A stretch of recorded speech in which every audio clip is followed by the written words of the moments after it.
Welcome everyone to Town Hall number 44 here. Here we are, January 20th, 2021. And the Town Hall, for those of you that don't know, was born out of the pandemic. A couple days afterwards, I called Mike. I said, Mike, I don't know what to do. And he said, neither do I. And we said, you know who might know what to do? And we said, maybe the rest of the trading industry would know what to do. And it was sort of born out of this idea that we could create sort of a collaborative place. And with that in mind, we put this together and kind of use Zoom. And I can remember early on, we had to tell people where chat was, we had to explain how it all worked.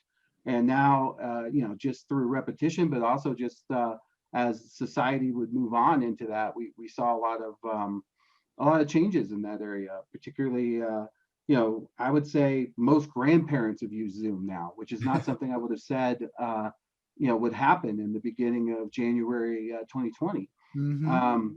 And because of the Zoom opportunity, we've got the opportunity to sort of hear from other people and talk about things. Today, we don't have a particular guest or anything like that. I just kind of wanted to jump in. And Mike, I kind of wanted to talk to you a little bit. Okay. For those of you that don't know Mike is the CU Broadcast, the person who came up with it. And from my vantage point, I've worked with Mike for many, many years before CU Broadcast. Even before, yeah. Yeah, and we talked about it when you started it. You said, "Hey, this YouTube thing seems big to me." And I said, "Yeah, it could be. It might catch on.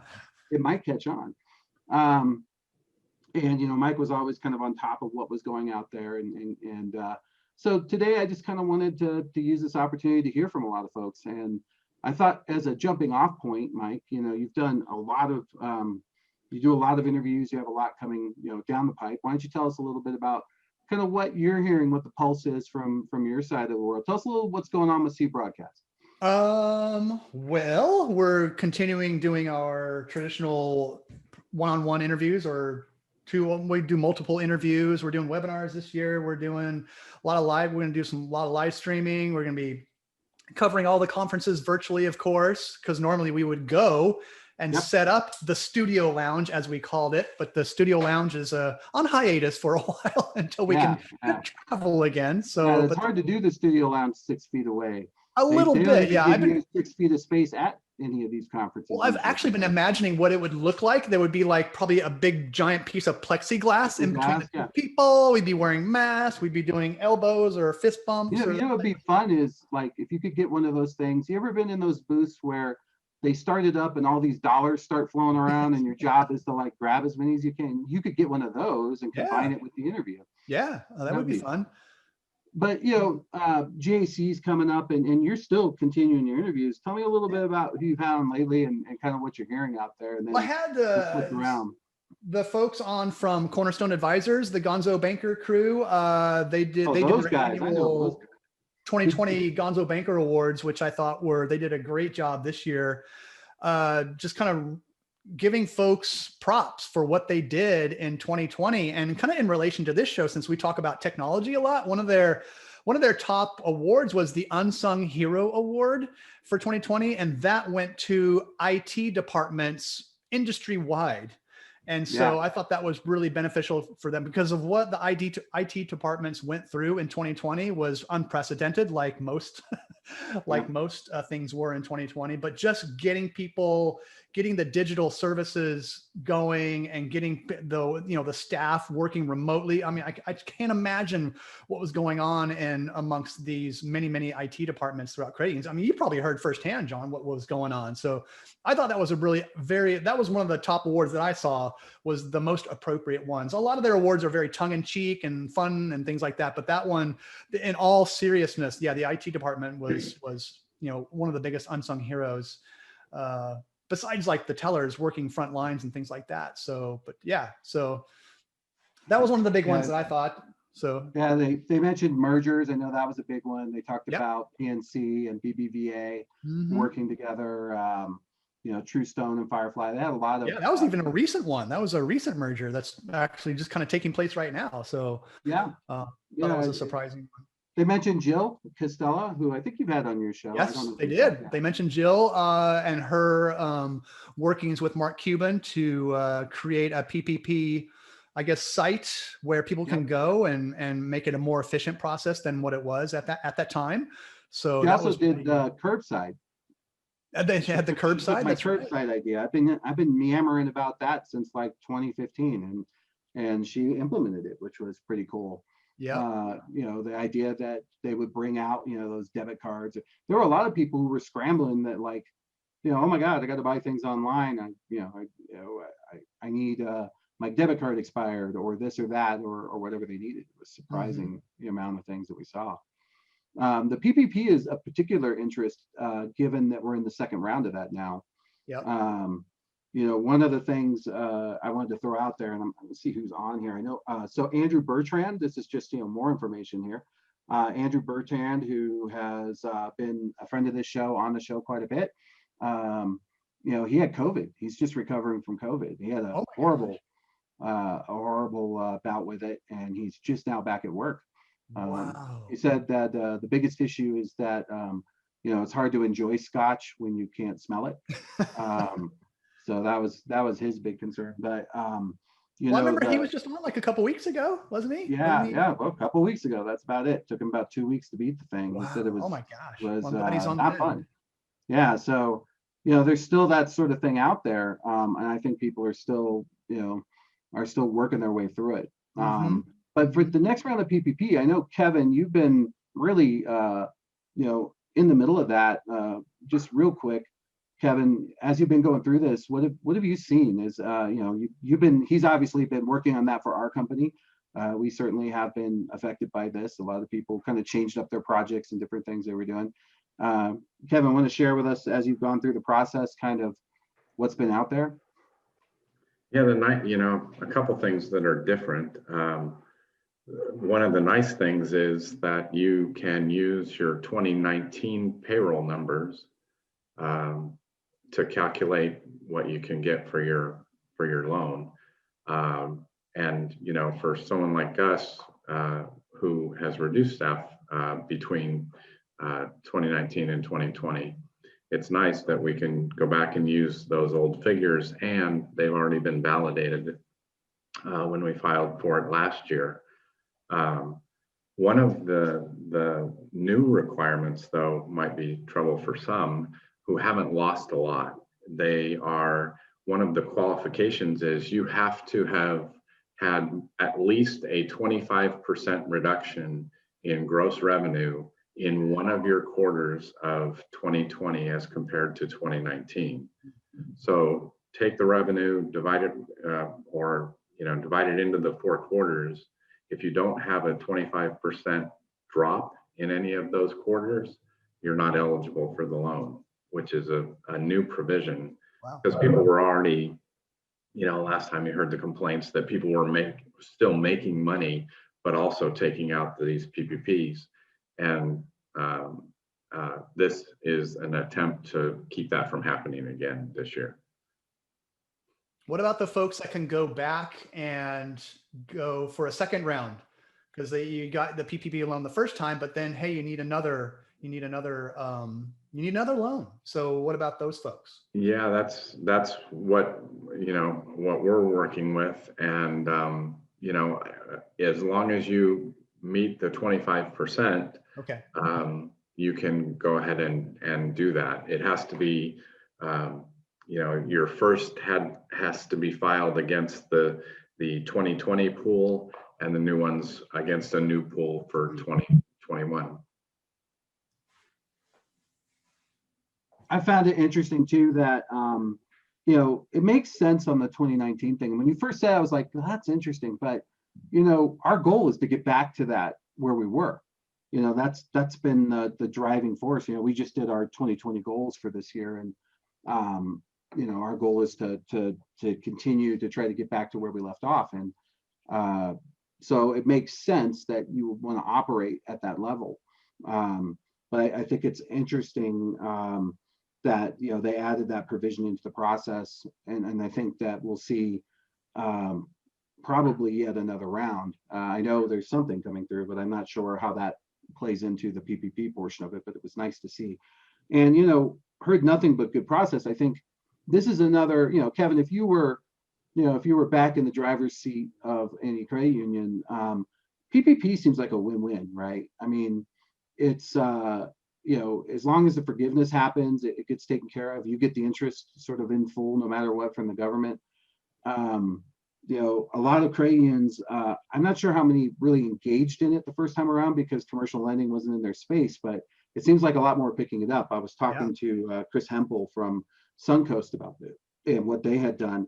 And not a big commercial lending. They're a teachers credit union. Well, now not really a teachers credit union anymore. They're more of a community credit union for Florida. But what would you see if you were in that driver's seat? Would you be looking to, even if you weren't commercial, do you think you could take advantage of this? I think so, and I think you mentioned Joe Castilla. I think they put together a real quick, really good program to do it. I know there have been a number of credit unions that have created, streamlined applications, automated the application process.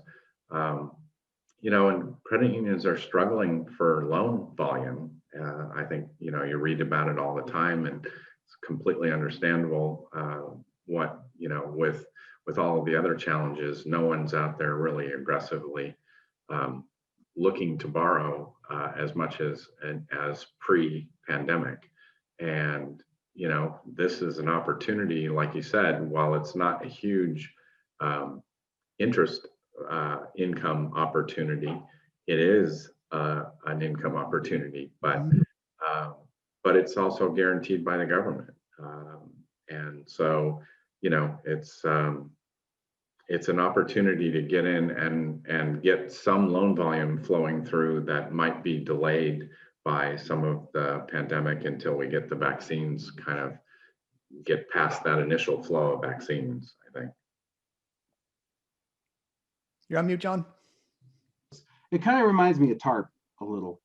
TARP was certainly in the 2008, 2009, I can't remember what it was for or what the acronym meant, but it was for home loans that were underwater in the 2008, 2009 crisis. And we offered them at Westcom. It wasn't easy to get that program in place. That was certainly a lot more, I think, a lot more difficult than what the PPP process is.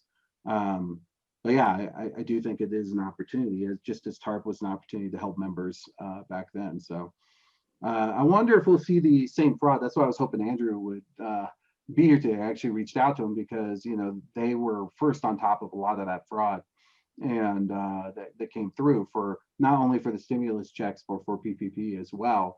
People taking out loans for companies that, they didn't really have, but could sort of fake it out and put that information in with some of these processes like Jill had put together. Mm-hmm. Not that she saw a lot of fraud, but that's when you take something and take the human out of it, you risk risk the fraud. You create the fraud. Put together so fast too, so there was going to be some loopholes and some cracks and things like that in the foundation for sure. Do you guys have any stats or anything like that on how much fraud there was in the PPP the first round or so? Or because I saw some somewhere, but I can't remember what they were. But yeah, I do remember it wasn't that much, but I do. Let's look. PPP fraud. Interesting. There's people who have a direct company for helping people with PPP loan fraud. So apparently people are being charged in it, but I'm not seeing a statistic. But there is,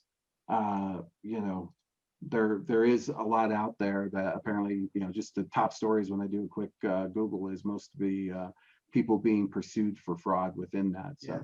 Yeah, I know this time around as well, you're not going to get your funds as quickly because of the added due diligence that they're going to be doing on their end to be checking things out, like what Kevin was saying. So you're not going to get those funds quite as quickly as you were the last time around, and maybe a lot more people won't qualify either. Based on what you said, Kevin. So yeah. Although all the stimulus happened very quickly this time. Yeah. Poof. Stimulus. Yeah, which was great.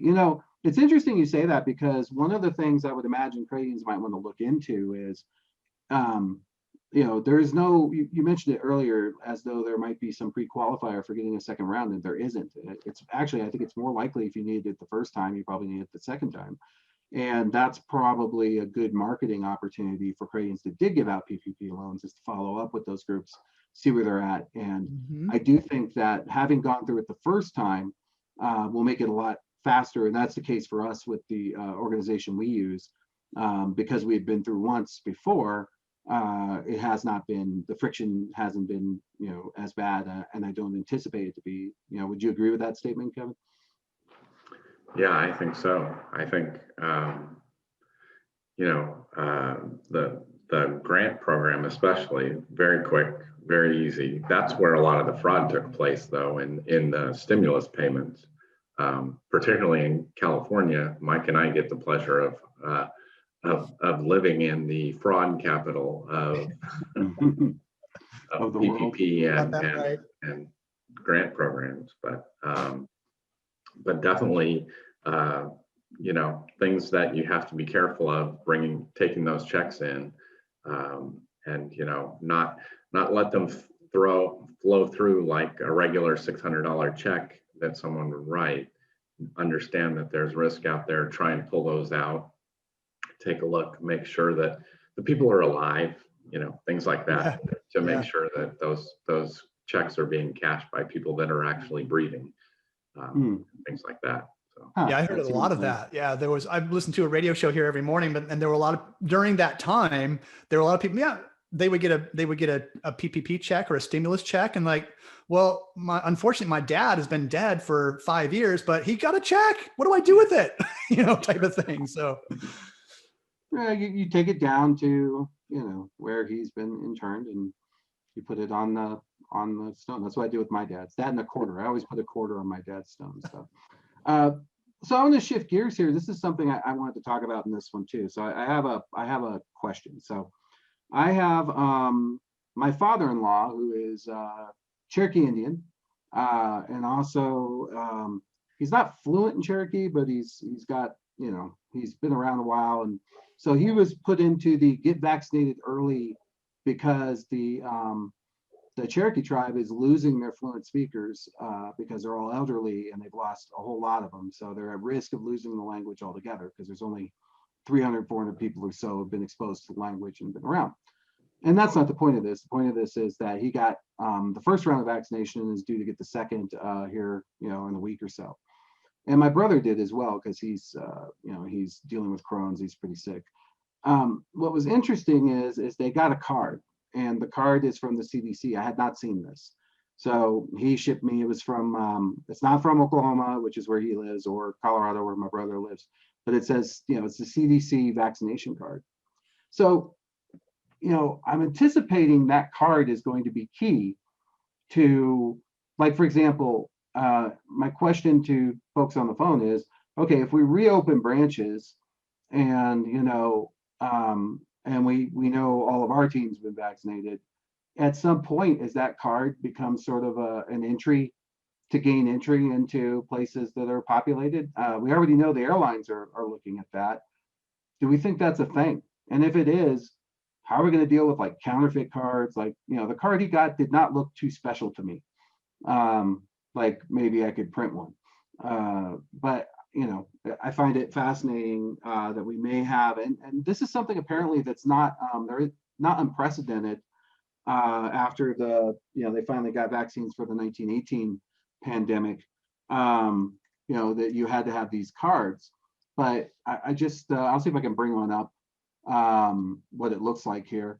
But yeah, I thought it was interesting. And if that's the case, what's a policy going to look like for, credit unions, or is that a government policy, or, what does it look like? So I'll bring up the card here, but so you'll have to flash the card every time you want to enter a branch.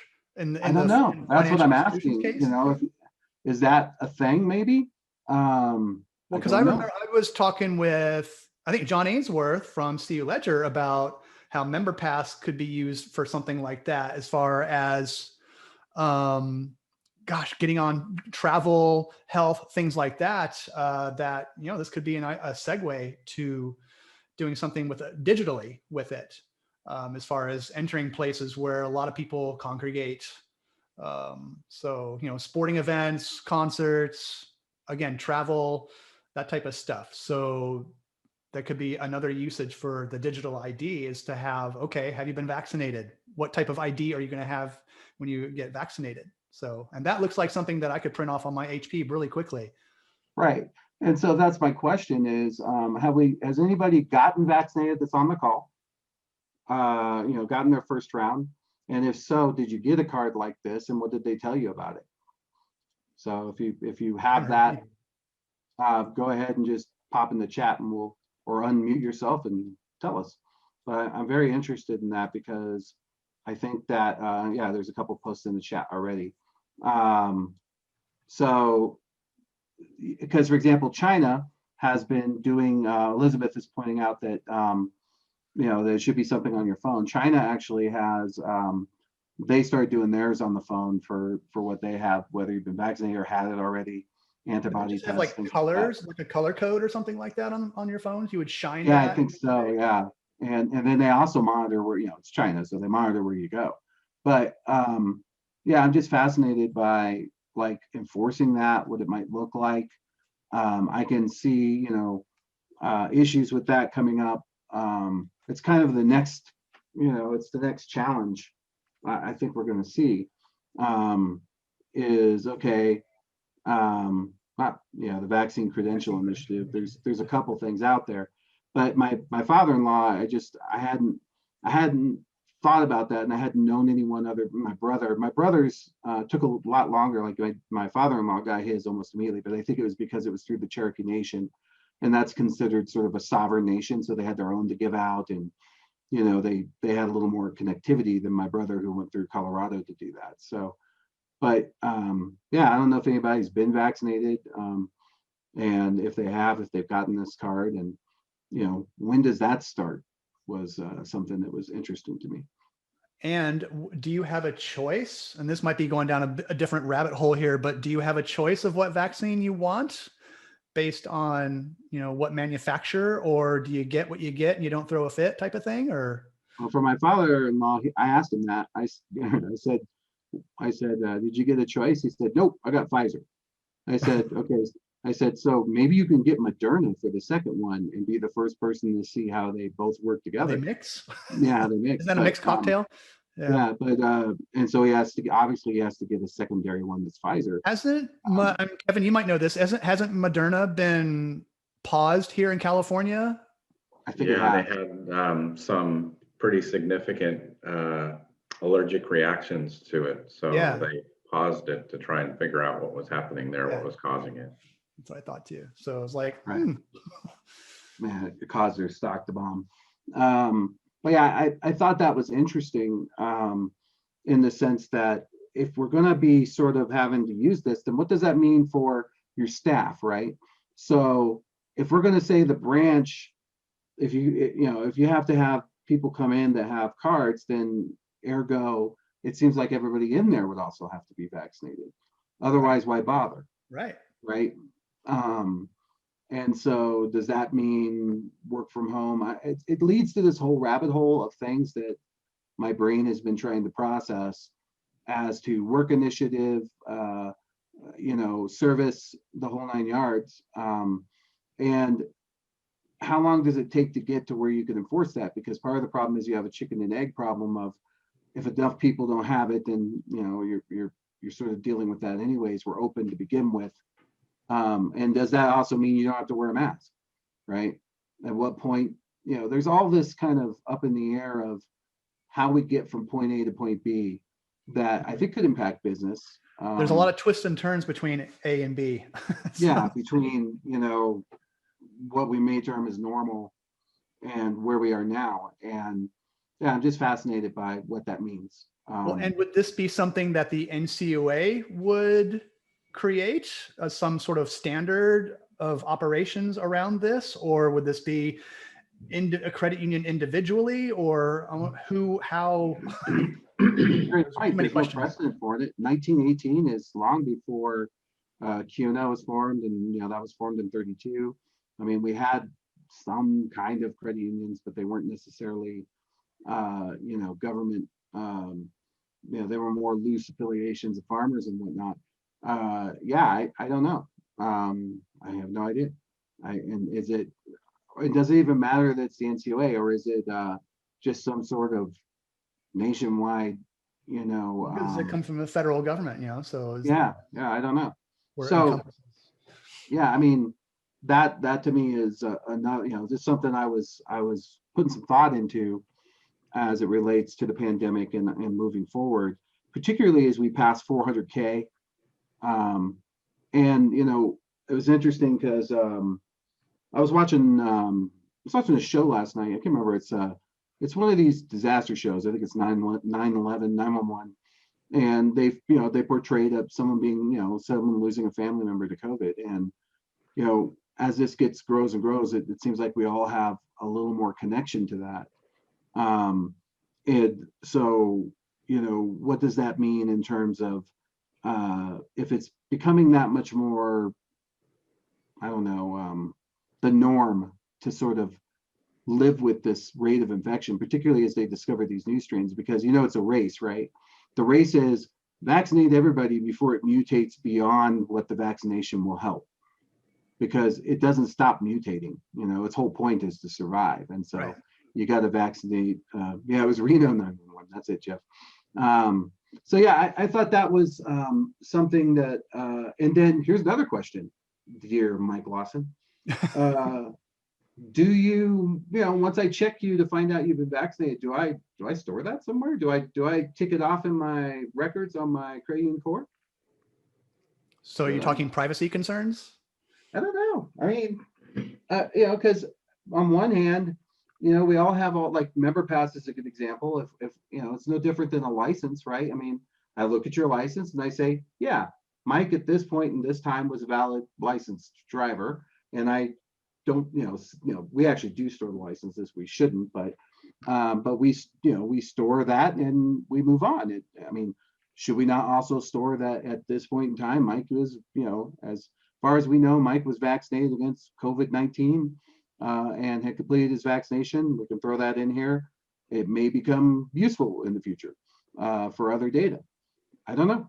Yeah. Personally, I have no problem with that, but I think there would be a lot of people who might have a problem with that because of privacy issues. But I think if you have something that's a threat to public health, as it has been, as we've seen, obviously, then I think that should be something that should be considered. I think there would be a benefit that would go with it. Maybe you don't have to show the card all the time when you go into the credit union, if that's what it comes down to. There'd be some sort of benefit to, and if you didn't, you didn't. You just had to show it or whatever the benefit was. But I don't know, Kevin, what do you think of that?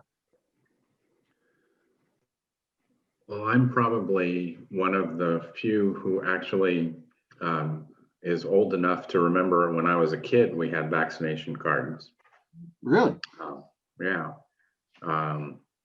So measles, whooping cough, all the general. Do you have a big divot in your arm from your polio? I used to. Yeah, for a long time. Yeah. So I don't have the polio divot. That means you were born in the 40s or something. Wow. So you're probably right up for your vaccination. I'm surprised they're not outside your door right now. Oh, that was smallpox. Never mind. The divot was for smallpox. Yeah. But I think we're going to have to get to something. But there's a lot of people on the other side of that argument, like Mike said, that that from a privacy perspective, or from just an individual choice perspective, two of our kids have been vaccinated and both of them were pretty sick the next day. They were fine the day they got vaccinated. They felt like they had a pretty bad case of the flu on day 2, and then they were fine from that time moving forward.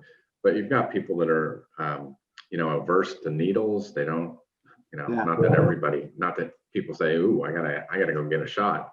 But you have people who don't want to take a shot, as well as they don't also, you hear these stories and think, I don't know about, first you've got allergic reactions. Now you've got people that aren't feeling well afterwards, and those people that are kind of standing up and saying it's our individual choice whether we do it or not.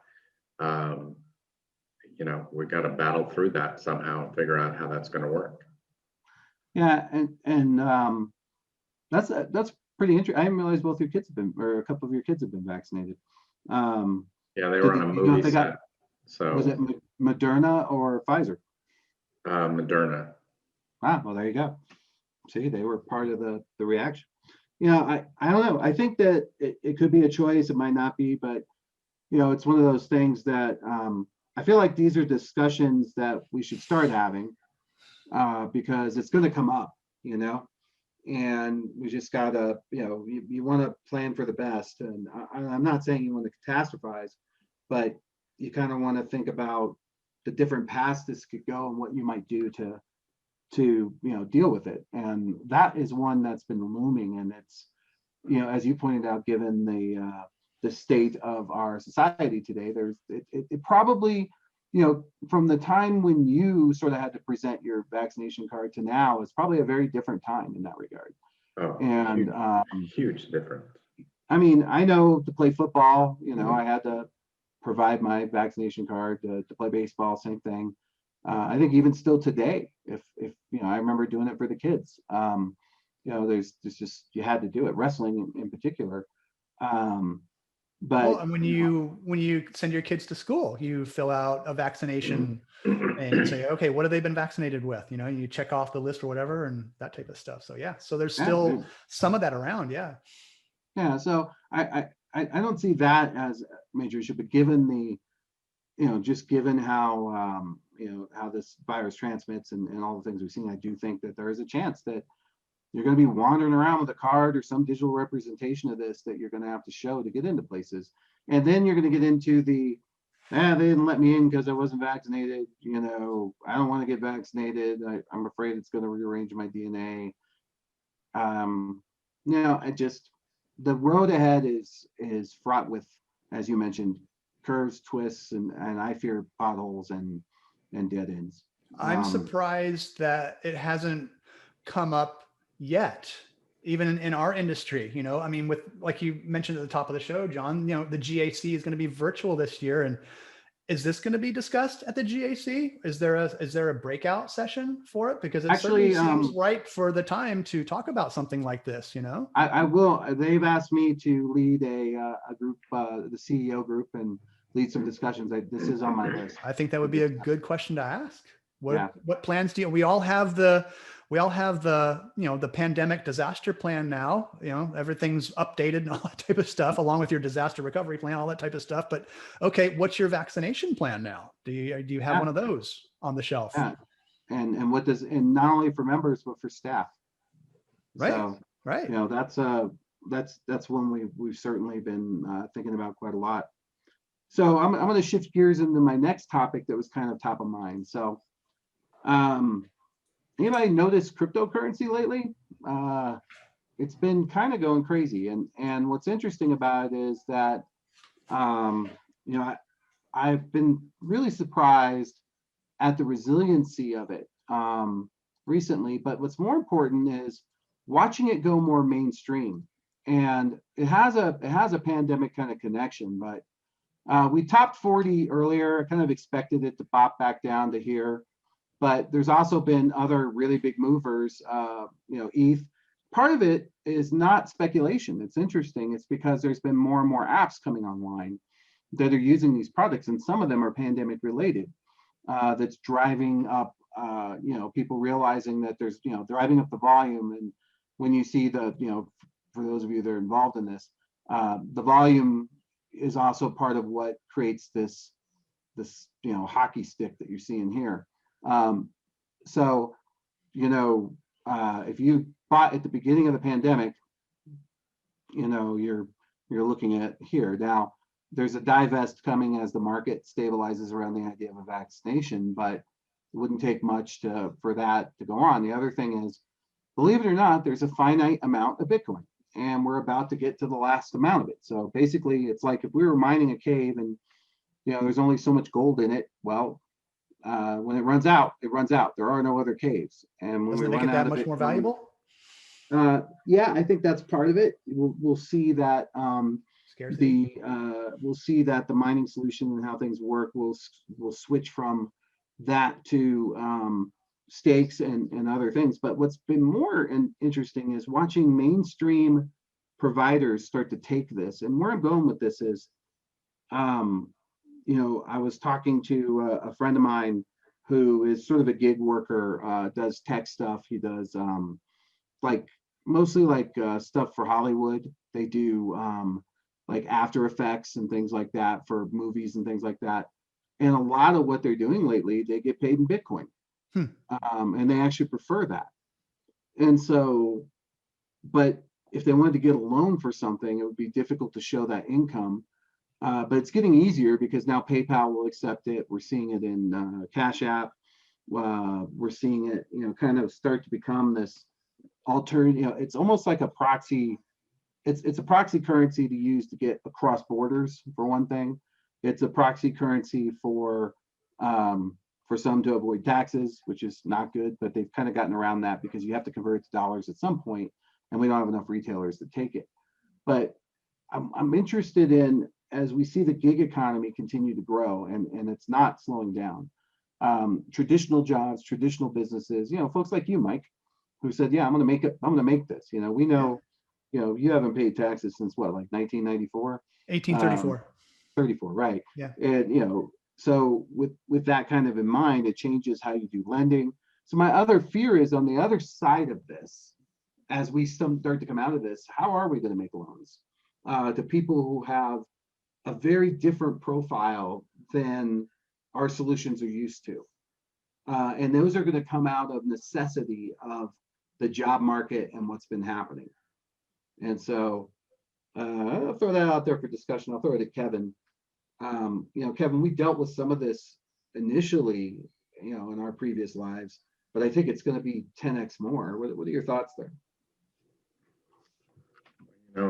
Being old enough to have a vaccination card, I'm not an expert on Bitcoin or alternative currencies. But I think it's obviously something we're going to have to deal with in the coming years, and it continues to grow. And you hear the rumors of the amount of money some of the people who've invested are making, and I think it's something that's it's looking for a solution, I think, or looking to solve some sort of issue that's missing right now. But I think it's going to continue to grow. I'll give you an example. So I have a friend out in San Francisco, and your point was well taken. He's made a lot of money. I'm not going to say who it is, but he has made a ton in Bitcoin. He has close to $2 million in a unnamed credit union that rhymes with Monelmo. Figure that out. Want to get a loan, and because he can't show, this constant job or a paycheck, all he wanted was a car. And their point was, well, you have $2 million, go buy a car. And he was like, no, it's better for me to have a loan. I need to pay on this. I want to, for insurance, I actually want to lease, blah, blah, blah. Couldn't get him to do it. And he's like, go look at my account. If I go bad, you have what you need. But because he couldn't get through the other pieces of this in terms of what their underwriting procedure was. And I think we're going to see a lot of that coming up. Not necessarily the guy with 2 million who sort of, they're trying to use that to stick a loan, but this alternative income that can't be fit in the boxes of our underwriting procedures. Because they're not trying to get loans right now. And so there's a built up demand, I think. And it's going to be most apparent in, I think, the mortgage process, which is, far more complex in regards to that. But, what would you say to that, as someone who's run lending departments and been around that? I mean, do you give that loan, or with the 2 million? I mean, he could take it out tomorrow, right? So that's part of the volatility. How do you play that game? It might be an interesting question to, there's a lot of credit union folks out there. If they've had that actual instance occur, And if they did, how did the regulators look at it when the last time they were in that was being used as collateral for a traditional loan? I would imagine that NCUA might have a few words in response to that. Well, that's a great point. I mean, that's where it comes to is, regulations sort of have to keep up with this as well. But, just watching as this currency, and it's funny because at any other time, Bitcoin hitting $40,000 would have been the top story in the news across the board. Yep. And because of where we are with the pandemic, with politics the way they are, it was a blip. But my worry is it's a blip that is actually sort of, what movie was I watching where the big tsunami came and they had all these buoys out in the ocean? And like the guy's like, well, there's nothing going on. Look, the buoys are all fine. Then they all kind of light up red. And he's like, we got to make some calls. It's kind of like that. Share account secured loan, assuming you hold the crypto asset. That's from Paul. I think that makes sense. I think you'd have to, set the asset or amount of the asset or some percentage aside. And who knows if the person would accept that. But yeah, the crypto asset is the interesting part because that's in Wyoming now. You're going to be able to hold that crypto asset. I find that to be fascinating. And is that, and the reason they did that in Wyoming is to drive business there. And there's a lot of Denver business, a lot of Denver tech that's out in, Boulder in that area that's looking out there because of that. Especially some of the up and coming AI tech and visionary tech that gets spawned off from the School of Mines and from CU Boulder. So yeah, it's an interesting kind of, I worry that so much other of the news has eclipsed other things that are warning signs to what's to come, that we're going to get a little surprise down the road.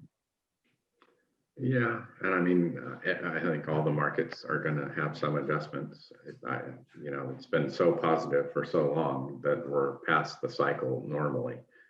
But even taking that issue a little further and maybe comparing it, we've had these credit unions and over the years who've made their lending business through taxi medallions.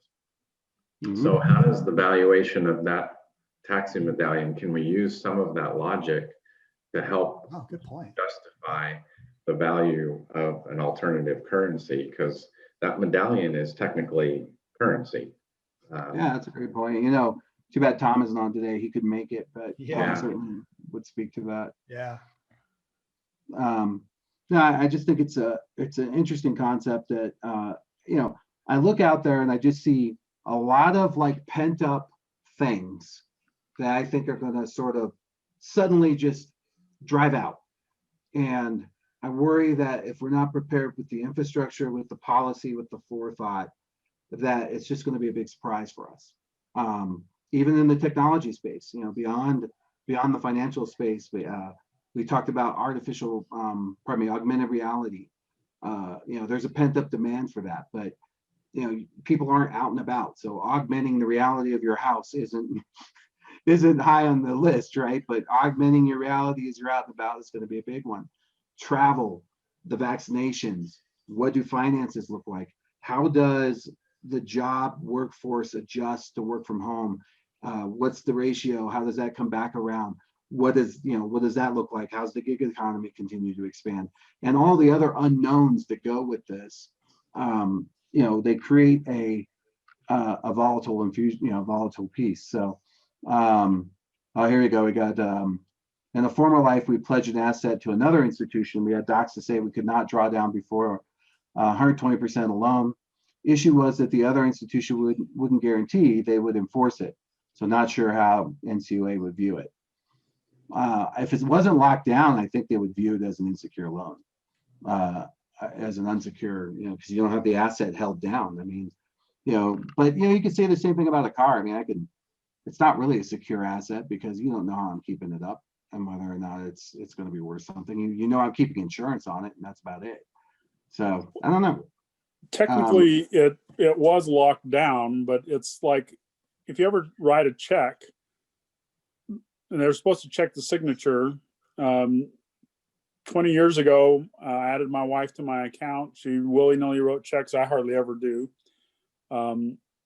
And 3 years after we opened the account, somebody actually presented the check over the counter, and they said, wait a minute, this person's not authorized on this account. There's no signature card for her.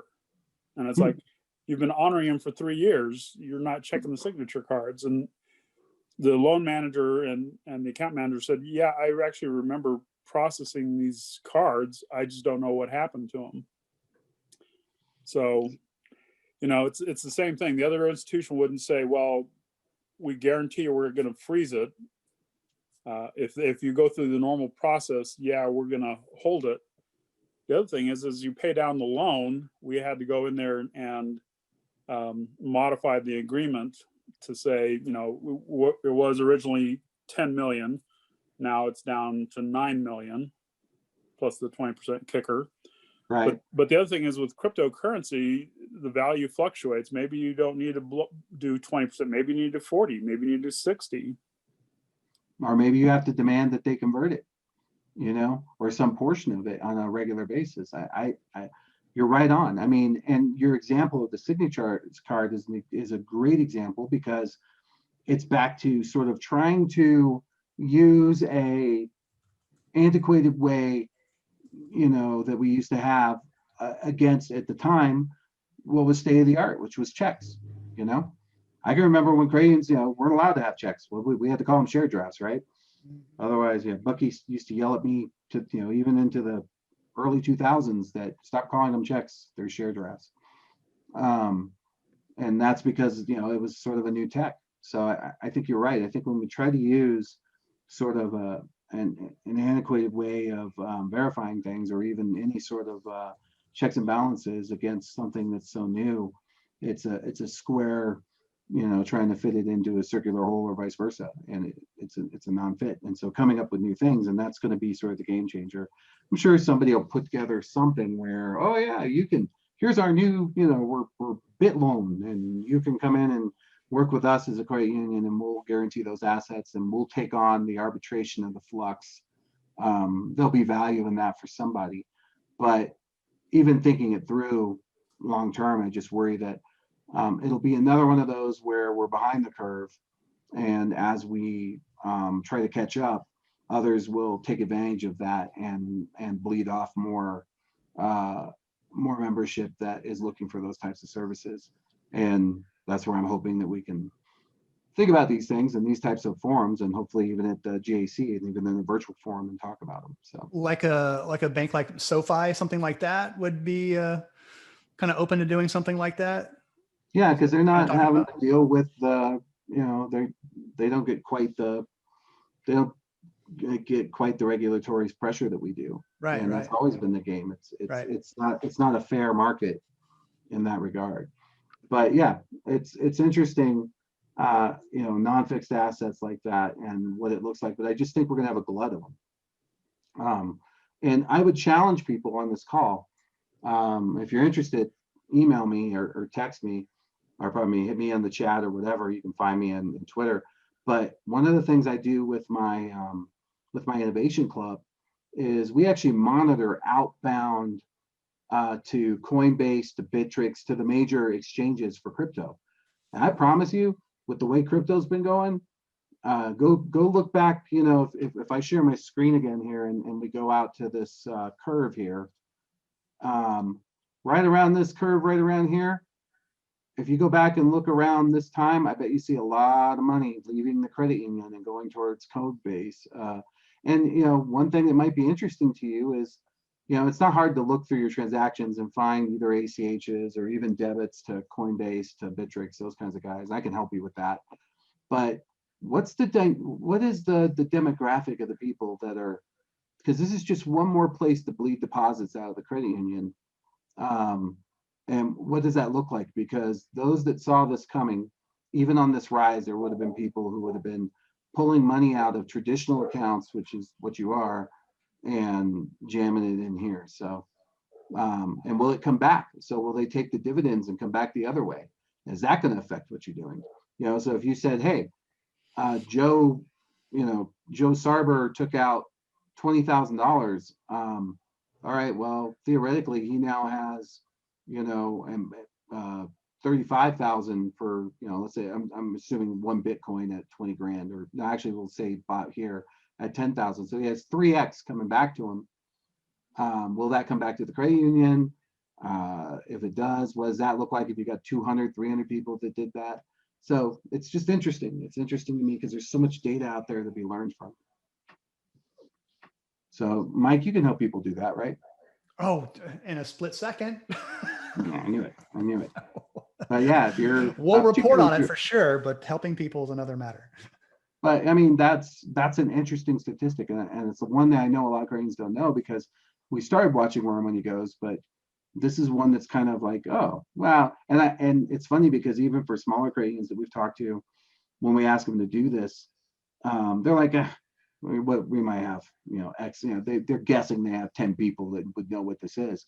And when they run it, out of 60,000 people, they find out they got 10,000, which is a significant number, of the membership actually doing this sort of transaction. So I'd be very interested if anybody wants to run those jobs, particularly if you have Scimitar. I'll offer up Burke Fraser, who I know will help as well. The two of us have done this a bunch. So, but I'd be interested in what your stats were, because I think you'll find they'll be surprising. All right, Mike. So Mike, what you got coming up? We were kind of talking to you today. So what's coming up on the docket that people should be watching for? I know the JC, but what's coming up that you're putting out there? Well, one story I put out today that I really enjoyed Jeff was an interview that I would be happy to help you with correlation as well. That's another fantastic piece, Finestra. And if you're running anything on my Commodore 64 core that I wrote many, many years ago while I was in elementary. But no, thanks, John. Hey, I'm here to help, Jeff. Actually, I would say it would be very easy to do it on there. So I happy to help. And Jeff, I'm betting you would help me with your credit clients that would like to do that. Definitely. You probably already written it while we were sitting there. By the way, that is my longtime friend and one of the brightest people in the industry, Jeff Dent, who is I believe still the CTO correlation. So he just comes in as Jeff to be sneaky. So, but no, kind of this omniscient being in the background checking in. No, he's exactly right. I mean, it's not. That's another easy system to do it on. So, so what else you got coming up? Other than talking about correlation, as we like to do. But yeah, no, I had one today, a really good interview with the CEO from Puerto Rico Federal Credit Union talking about. I saw your blurb on that. Yeah. Love this interview. Oh my gosh. What they went through with Hurricane Maria, earthquakes, political upheaval. What else have they been through? But how they're implementing a digital banking platform to kind of help combat future crises, future natural disasters.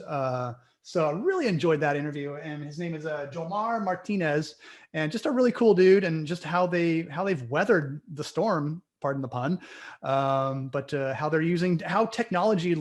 He literally said, if it weren't for technology after Hurricane Maria, we wouldn't be here. Our credit union would not be here. So he said how vital technology was at then, and as we found out in 2020, how vital it was in 2020. A lot of people wouldn't have been around. So, and how they're obviously, I hate to use the word pivot because it was used so many times last year, but they had to do it. And so, yeah, that was a really cool chat I had with him. And then also, if you're into automobiles, we spoke to the gentleman from TrueCar talking about how new car sales are going to increase by 10% next year, and what that means for credit unions, the opportunities that lies there. And we talked about how the bottom fell out, in March, April, May last year in the automobile industry, and nobody saw its comeback. And what they were talking about is, Q4 it set records, and the momentum coming, from Q4 into this year, it may bode well for auto sales the rest of this year and on. And again, what opportunities those present